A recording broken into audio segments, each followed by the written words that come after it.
boxing news. Okay, we'll start with this.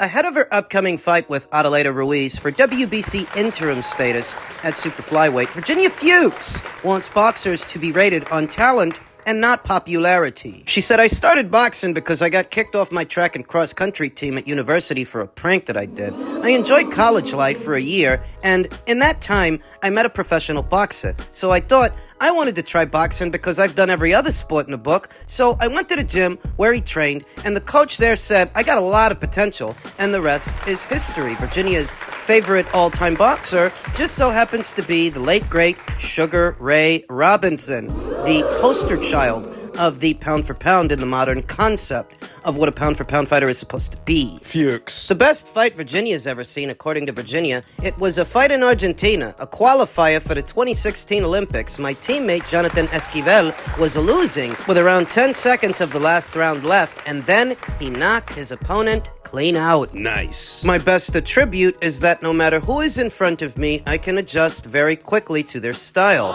My worst is that sometimes I get a little excited and I will rise up on my combinations. I am still working on fixing that. Her training tip is enjoy every moment of training. Focus on what you are doing and realize how it will help you. Even though it is hard and you are tired, live in the moment. Her favorite meal is just, I love food, but I could eat the hell out of croissants. Her best friends that she's made in the sport are both Michaela Mayer and Claricia Shields. Asked where does she see herself in 10 years, hopefully on a nice big boat, either somewhere in the Caribbean or in Florida. I don't know what I'm going to do after boxing, but all I know is I want to be on a boat. What is one thing that she would change about boxing? It's all about the eyeballs now. It's not about the talent anymore. I wish promoters would focus more on talent and not just social media followers. Build someone up and give those fighters more of a chance. I think the disconnect for Virginia is that she thinks this is something new when it's always been about the eyeballs.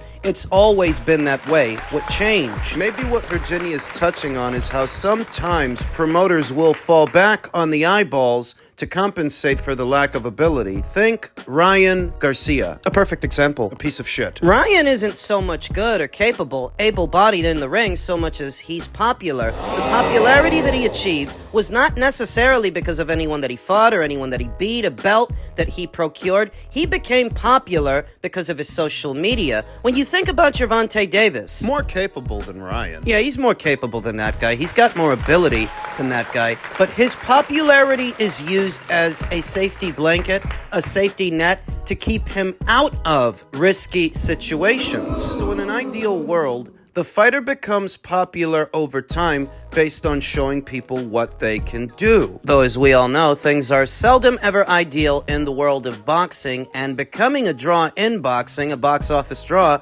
is not an exact science. There isn't an exact formula. If there were, promoters would be shelling out box office draws and pay-per-view stars by the boatload. They wish. Though it's always been about the eyeballs. From the days of Sugar Ray Robinson to where we are now, it's always been about the eyeballs, getting asses in the seats. The difference. Fighter might get a little popularity in the postmodern era and think they don't have to take chances anymore. They don't have to take risks, falling on what little popularity they have amassed so far. Maybe that's what's different. The fighters are risk-averse and not as ambitious as they used to be. Young Virginia will be taking a risk in her very next fight opposite the ring, the hard-punching Alalshikh Ruiz on the undercard of Pacheco versus Sulietsky. It's a risky fight because Alalshikh has a lot more pro fights, more rounds in the bank, more experience than Virginia as a professional, but perhaps not as high a ceiling. I've seen Virginia, and I like what I see. She can make it through this fight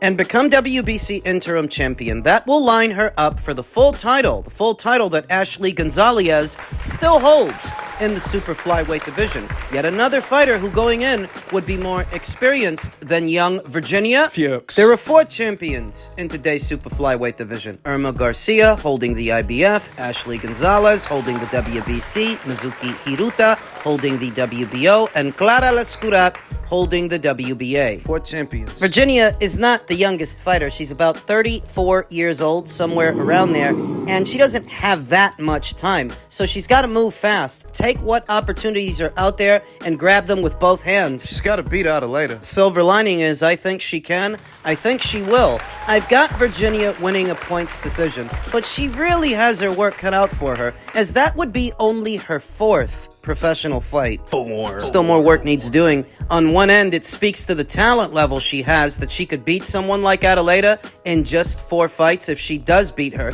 But on the other hand, that would make all the champions, all the current reigning champions, more experienced than she is. So it is risky. It's an uphill battle. But I can't lie, I got faith in this fighter. I like Virginia Fuchs. The captain. It's really good. She beats Alalshikh Ruiz. This could be the start of something big. Neither her or Alalshikh are assigned a matchroom, but I get the sense that whoever wins the fight can parlay that victory into a matchroom contract. We'll see. I like Virginia Fuchs to win. He's changed so many, financially, the lives of so many fighters, and I want in. I'm there. Last night, he phoned me up at 3:48 a.m. I picked the phone up. Don't worry about that. And by the way, if you want me up all night, I'm up all night. And that's what happens most nights.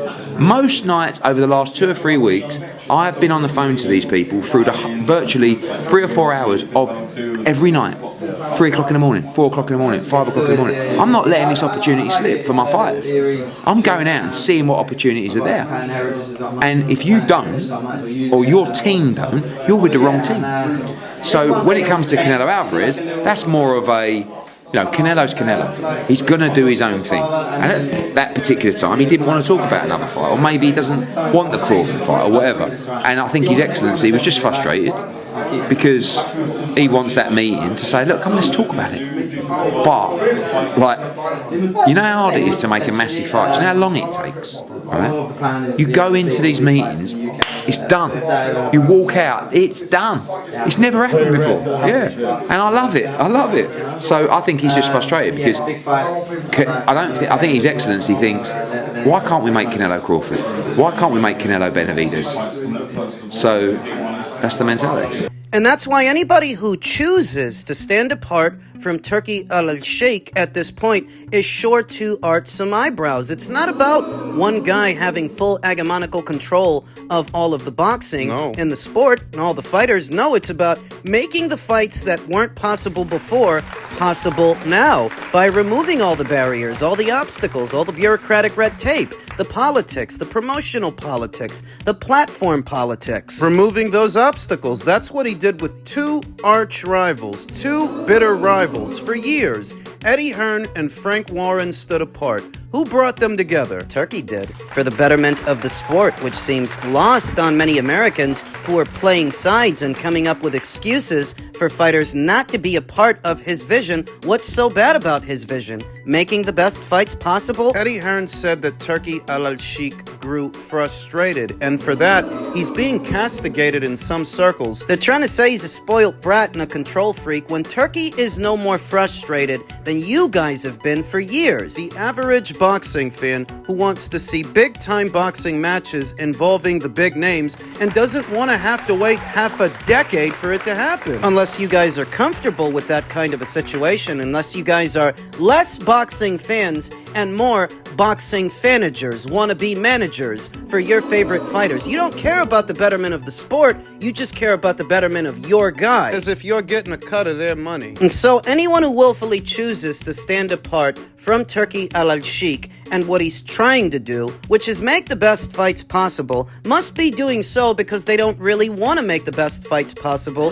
They don't want to fight the best. And if that's bad optics for Canelo... Well, I am a fan of Canelo. I'm not going to pour sugar on shit, pretend that I'm at all interested in an Edgar Berlanga fight or a Chris Eubank Jr. fight afterwards. I'm not. Those are not good fights, and for what they cost, for the price point of those pay-per-views, you should be getting more for your money. I'm not so over the moon over any fighter. I don't like anybody that much that I'm gonna pour sugar on shit. Sorry. If Canelo, for whatever reason, doesn't want to do business with Turkey, he doesn't have to, because there are that many more fighters that do, that many more fighters that will. will. If Gervonta Davis don't. As if that butterball was ever in the business of making the best fights possible. He's a risk-averse fighter, like many risk-averse fighters, and that's what Turkey's presence in the sport reveals. Who really wants to make the biggest and best fights possible? Because money's not an issue anymore. Money is not an object. It's not a problem. Neither are the platforms. He's got them all working together on the shows that he's doing, so you don't have to worry about that. You really don't have to worry about anything except the man in front of you. That's it. And if you're telling me that either a fighter or that fighter's fans have a problem with that, then you're not part of the solution. You're part of the problem. if you're supposed to be a boxing fan, a fan of boxing, you shouldn't have any problem with what Turkey's trying to do. If you're a boxing fan and not a man fan. In men's heavyweight news, Chinese danger man Big Bang Zhang is interested in fighting Derek Chisora. Zhilei Zhang is interested in a fight with Derek Chisora after watching the heavyweight defeat Joe Joyce. Chisora earned a unanimous decision over Joyce It's a common opponent between them. at London's O2 Arena to potentially revive his career. He attempted to taunt Joyce at the weigh-in by wearing a mask depicting his former opponent, Zhilei Zhang.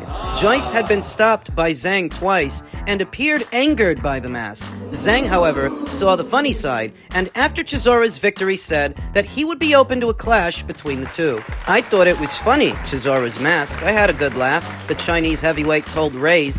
I've received so many messages mourning here in the United States because of it. Derek Chisora has expressed interest in fighting me in China in the past. Now that he's coming off an impressive win, maybe it's a possibility. My main focus is making sure I fight before the end of the year. The 40-year-old Chisora revealed after defeating Joyce that he intends to fight on and have 2 final contests before retiring. His former promoter, Eddie Hearn, recently named Johnny Fisher as another potential opponent. So Derek's likely only going to fight 2 more times before he calls it a career. With that in mind, I figure he wants his last 2 fights to be big fights, as big as they can be, money-wise. He's parlayed his gamesmanship and willingness to take anyone on, anywhere, into a lucrative boxing career. Don't let the losses fool you. Derek's made a lot of money from boxing. Do you think he'll fight Zhang? Not necessarily. Not unless somebody's willing to put up a lot of money for a Zhilei Zhang fight. His former promoter, Eddie Hearn, recently named Johnny Fisher as another potential opponent. The veteran, again, has options. He could fight Johnny Fisher.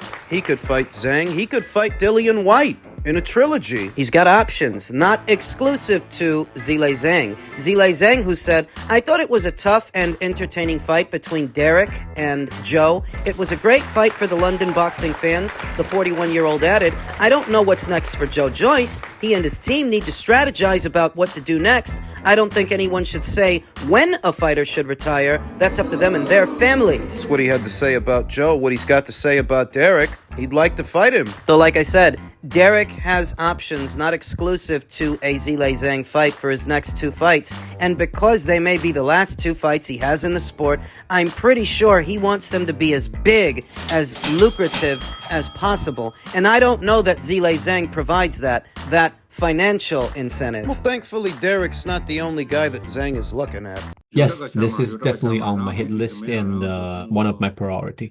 I believe my team and the management team, promotional team will sit down and go over everything, but whoever they put in front of me, I'll say yes. So I believe the management team and promotional team are getting together as we speak, and everything is still in discussion. A rematch with Joseph Parker is being worked on. Joseph Parker, who narrowly escaped Zhilei Chang, won a points decision by being the busier fighter throughout. I went with Joseph Parker to win the fight on the premise that even though Zhilei Zhang is very dangerous in the early goings of a match, as the fight progresses, he loses steam, doesn't throw as much. That if Zhang doesn't get Joseph early, he doesn't get Joseph. Joseph Parker is a durable fighter, known for his punch resistance, his resilience. He's got a chin, and even though the more dramatic moments in the match did go to Zhilei Zhang, scoring those 2 devastating knockdowns, Joseph endured, won the fight, and the predictions stuck. So they're both coming off of wins. Joseph's coming off a win over Zhilei Zhang, and Zhilei Zhang is coming off a win, a knockout win, a devastating win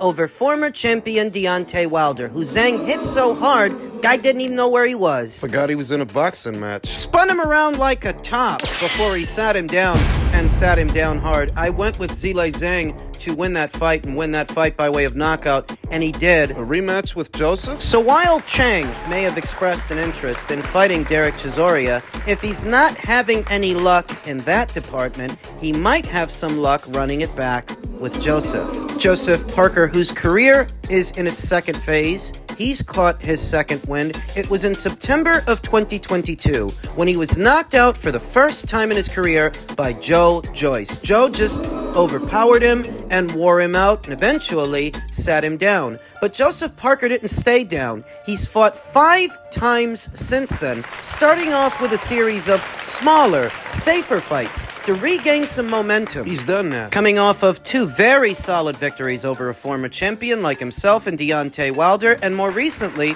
a points decision win over Chinese danger man Zhang, who he may meet for a second time. Now, time in and of itself is more on Joseph's side than it is on Zhang's. Joseph is about 8 years younger than Zhang. He's 32 years old. Only 32 years old. Feels like he's been around forever, but he's actually younger than all of his contemporaries. Usyk, Tyson Fury, Deontay Wilder, Anthony Joshua. He's the youngest of the bunch, so time is on his side. The way he beat Zhang before was by enduring. Being tough enough to endure and absorb what gets in and continuing to fight on. So as the fight progressed, Joseph Parker, round by round, was the busier fighter. It wasn't easy, and at first glance, you'll wonder if Joseph Parker deserved to win the fight, but when you tally the rounds that Joseph won by being the busier fighter, throwing combinations, crowding the pocket, staying close to Zhang, he piled up enough rounds to win a points decision, even if he got dropped 2 times in the process. Your recollection of the fight might be Zhang dropping Joseph 2 times, but that was all Zhang really did. Those 2 rounds where he dropped him. Joseph Parker eked it out. It wasn't easy, but he did it. I wonder if he really wants to run it back with this guy because he's still dangerous. Joseph hasn't shied away from a challenge yet. He's fought the who's who of his contemporaries. The only guy he didn't fight was Tyson Fury, but he's been in there with Chisora. He's been in there with White, with Wilder, with Joshua, With Joyce. with Zhang. So, I mean, if Zhang says that they're working on a rematch, given Joseph's track record, I'm just going to assume that's what they're doing. And that's what we're in store for in the near future.